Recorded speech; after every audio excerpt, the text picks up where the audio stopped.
अस्सलाम वालेकुम। वालेकुम सलाम।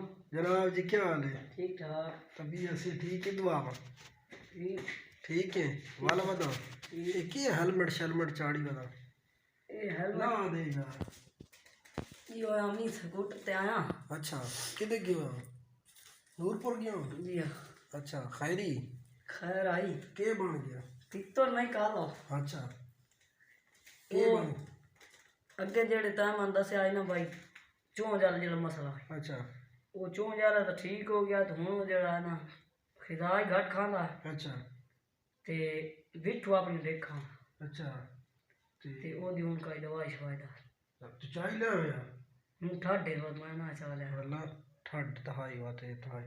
चलो पता ही कि मैं तेन एक दवाई देना तू बेहतर ते दवाई आप बनवा ला नहीं तो घर काली मिर्च पई उसने पईया काली मिर्च एक ले लेनी ना काली मिर्च जी। ठीक है उसਨੂੰ रगड़ के ना थोड़ा ਜਿਹਾ ठीक है कपड़े पा के ना अच्छी तरह कपड़े पा के उसਨੂੰ चंगा रगड़ना रगड़ के आटा बनवा लेना थोड़ा ਜਿਹਾ आटा तो मलाई मक्खन वो बना के ना छोटी छोटी रोड़ियां बना के ओदी ਜਿਹੜੀ ਕੋਲੀ नी उस कोली साड़ देना ठीक है। एक दो दिन वो दे ते इंशाल्लाह वो करे सी वेट खानी छोड़ दे सी खुराक शुराक खांदा खुराक थोड़ी खांदा उसे वजह तो खाने थोड़ी खांदा ਉਹਦੇ ਵਿੱਚ विटामिन डी और कैल्शियम की कमी हो गई शायद पारी खांदा पियो सी जी पारी खांदा।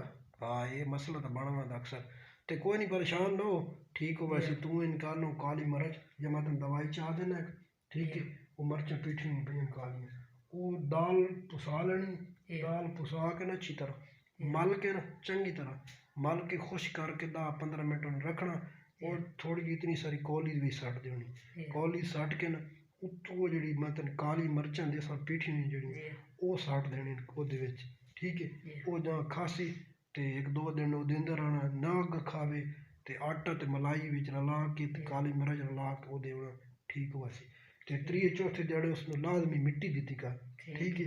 मिट्टी खांदा रिया नाल नाल मिट्टी खेड़दा रिया मिट्टी नाल ही गदा होंदी ते वा तो सैट होवे सी नमक खासी विठा खासी न खब खासी जे शकते से हर शय खासी मोटा ही हो सी ताज़ा ही हो सी ठीक है। तो इन कर शाबाश मैं तो हुणे दवाई चाह देना तो वहीं सीधा ही काम का ठीक हो गया परेशान ना होगा मेरे जिंदा परेशान ना होगा ठीक है। जी जनाब जी मेरी यूट्यूब फैमिली में खुश आमदीद। ये हमारे एक छोटे से भाई हैं जो तितर रखते हैं और इनको पता नहीं है तो बगाए बगाए हमसे मशवरा लेते रहते हैं। तो अगर आपके साथ भी आपके तितरों के साथ ऐसा मसला दरपेश है तो आप हमारे से रब्ता कर सकते हैं कमेंट सेक्शन में।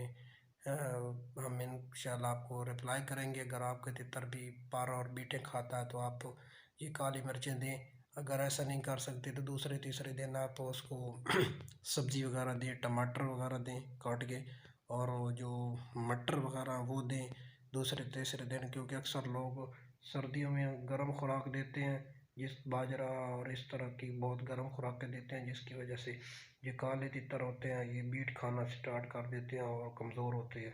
अगर आज की मेरी वीडियो अच्छी लगी तो वीडियो को लाइक और शेयर लाजमी करना और जो मेरे भाई मेरे चैनल पे नए हैं उनसे गुजारिश है कि मेरे चैनल को सब्सक्राइब करना। शुक्रिया।